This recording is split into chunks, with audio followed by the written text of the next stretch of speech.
Hi friends, it's Natasha Koo from Intolign and welcome to another heartfelt chat. And today I'm going to take things in a different direction and I want to share with you more about the nomadic lifestyle that Jachym and I have started. So our intention for moving away from Switzerland was just to follow our joy, to travel the world, to keep building our businesses. Now it turns out that new investment projects have come up. We have invested in an F&B store here in Kuala Lumpur in Malaysia. So we have actually been not traveling too much to different countries. Only two, I think. We went on a Christmas cruise in Southeast Asia. That was right around Christmas time, New Year's.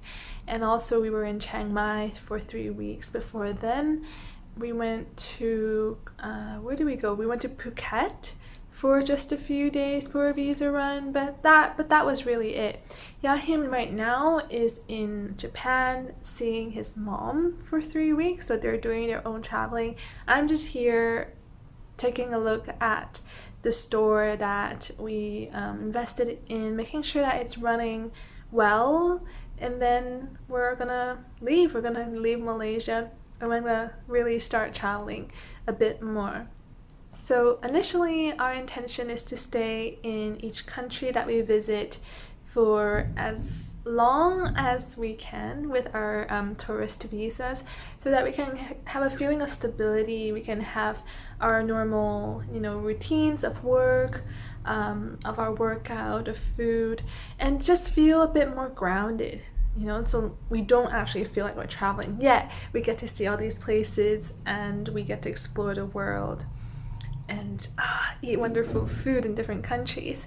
So for now, we have actually set up a plan to move. We're going to be moving near the end of this month. And from here, we have decided to go to Thailand for 3 months.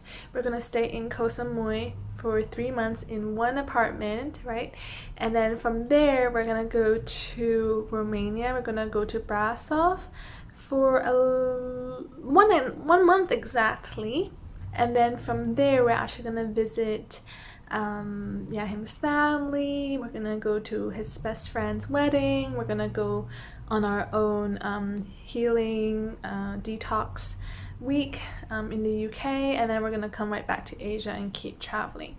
So today I really want to just kind of give you an idea of how we even make such decisions to be honest, because it is different. It is really different, and we haven't lived in this way before either, so we're also trying to get a feel for things. But what is our rationale when we choose different places to live? First of all, we look at our commitments. We look at our social commitments, like if there's a wedding, like we were invited to last year in November, then we went to Chiang Mai and we thought, well, might as well stay here for 3 weeks. And the same thing here, when we were invited to a wedding in Portugal for, let me see, October this year, then let's just make this whole trip to then go to Switzerland, visit his family. Let's then also, schedule in a detox week so we can get some healing work done. So first of all, we kind of look at what are our social commitments, especially those ones that need or require us to travel a far way away, and also the date is set, right? So that's kind of the first thing we kind of look at. And then from there we start to look at, okay, do we have friends and family around? Do we have, for example, a healer or some kind of therapist around who we would love to work with? Is there any business opportunities? So for example, right here in Kuala Lumpur in Malaysia, it didn't used to be a place of work for us. It used to be a place for just family, where I visit my mom and my brother for Chinese New Year and for my mom's birthday. But it turns out that there was a business opportunity here. So when opportunities come up, then we are flexible, and we ended up staying on and off, right? From November last year until May this year. So we spent a good on and off 6 months here. because of the investment that we ended up making. And it takes time to, incorporate, to get to know your business partners, assess the project itself, renovate, open the store, make sure that it's operating smooth. And now we can leave, and now we're going to be on our way. So that's also something that happens, is that within the flexibility of our travels, even if we come here to visit family, we could stay longer because of an business or investment opportunity. And of course, we're looking for places that we really enjoy, places that we want to visit, we want to explore, we want to get to know. That's one of the reasons why Jachym and his mom are in Japan right now. Jachym has never been to Japan. Now for Koh Samui, for me personally, I chose that because I want water. I really miss being near lakes, near rivers, near the ocean. I really miss that. And because our project that we have started in Kuala Lumpur here is near the airport, so we're quite landlocked. And also we're kind of locked locationally to this specific lot. So that's why we need to stay here. But I really miss the ocean. I miss beautiful sunsets. I miss swimming in the ocean. I miss hanging out on the beach. So that's why we're going to Koh Samui, to tank up on sun, to enjoy the beach. We're going to be living really close to a beach where we can swim. There's going to be, a lot of local little food and markets around, which is perfect because we don't want to be in those like expat-y, very westernized areas, those areas where they're just filled with tourists and you can't find any locals, and if they are local people, they're working because of the tourists. So we want to be in a place where there's a good mixture of local people, local markets, things like that, but also a good mix of beautiful restaurants where we can get Italian food or vegan food, or where we can get, for example, European bread, cheese, things like that.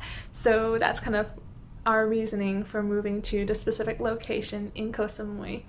Now after Koh Samui, because we do have that wedding and that trip to Europe, we thought, oh well, why don't we have an in-between. Initially we thought of going to Istanbul, but actually staying in the center of the city, the rental, actually it made me realize, well, maybe it's not the perfect fit for more than a month, though I really, really love Istanbul and I wanted to go back again. I was researching some more off the path kind of locations for digital nomads, and it turns out that Romania has wonderful internet. So does Bulgaria, but Romania is like even better than Bulgaria with their internet. And someone suggested this mountainous town in Transylvania in Romania called Brasov. I've never been there, but the moment I heard, like mountainous little town, and I googled this location and I saw the beautiful buildings, I was sold. And I was sold even more when I noticed that there were bike lanes. So most likely Jachym and I will spend that month in Romania, rent 2 bikes, just enjoy ourselves, work, hike, enjoy the forests, go to the historical city center, things like that. So really, we're just picking locations that interest us, that fits our social commitments anywhere in the world, and we just try to make it make sense. And as much as we can, we try to draw it out so that we, if possible, we stay in one location for 3 months. So far that hasn't been really easy to do, but I'm happy that at least for Koh Samui we're staying there for 3 months. And what makes me really happy about the latest setup and the plans we have until pretty much for the next 4 months is that we, in each place that we're renting, it's gonna have a kitchen. It's gonna have a dining table. I think both places actually has a couch. Both places have a patio or a little terrace where you can sit outside. And the kitchen, having a stove top, having a sink, having a refrigerator, it turns out is really, really important to us, because we do prefer, if we can, to eat at home, to cook at home. Homemade food is just so much better for us. It just feels so much better. Even though it's really cheap to eat out in Southeast Asia, over time it just feels icky. There's just more oil, there's more salt, not enough vegetables, and it doesn't feel right. So a part of this whole, traveling long term, at least as long as we want to, kind of thing, we realize that it's really important that we have our, routines in terms of meals too. Maybe for us, or maybe for Jachym, it's his protein drink, or maybe it's his I don't know, soft-boiled eggs, or his oatmeal. For me, I love my salads. I also love oatmeal. Things like that. We love to steam vegetables, and especially in Asia, we prefer to make, purple or brown rice actually. When everywhere usually you only find white rice and white flour bread. So these things that we can do at home to make whole grain meals, even if the local culture doesn't usually eat that way, at least we can create that culture within our own home. And having a kitchen is quite necessary to make that possible. So far, these are the things that we realize that we really need despite our travels and despite changing location all the time. There are things that feel right to our body that are simple to make at home. Some actually does require like a full kitchen, so it's really, really, really nice to have that. And another thing that we realize is really important is that we set our own schedules. So we realize that, for example, it's really important for Jachym to go to the gym. He does a lot of weight training, he's doing a lot of powerlifting right now, and that means that he needs the right equipment. So then we make sure to choose a location that has access to gym nearby. Or I have my own routine every morning. I wake up, I do my yoga, or I do some kind of exercise before bed, or I do something in the middle of the day, some sort of dancing. So it's really up to us to create these schedules. And for example, if Jachym and I really enjoy being outdoors, which we love to, right, and it's just too insanely hot in Malaysia, to be honest, it is just way too hot for us here. It can be 34 degrees in the middle of the day with sun, with humidity, and it's just too much to be outside. So choosing a place like Koh Samui where I know, okay, it's going to be hot, it's going to be a high of 30. Maybe I don't want to be, in the middle of the day under the sun swimming, getting sunburnt, right? But I know that by having a place that's really close to the beach, we can go there every evening, we can swim during the sunset. It's just adapting things like that. Also, for example, for Romania, the fact that there are a lot of bike lanes, that means that we can get around and be really active. The fact that there are forests and mountains like right on the edges of the town, that means that we can go for hikes and walks, all the time. So these are some ways that we incorporate the things we enjoy and the things that keep us healthy and stable and feel like we still have a sense of home and routine. Of course, there's work, and that's why, every location we go to, we need really fast internet. That's a no-brainer. But otherwise, this is how we plan, long term.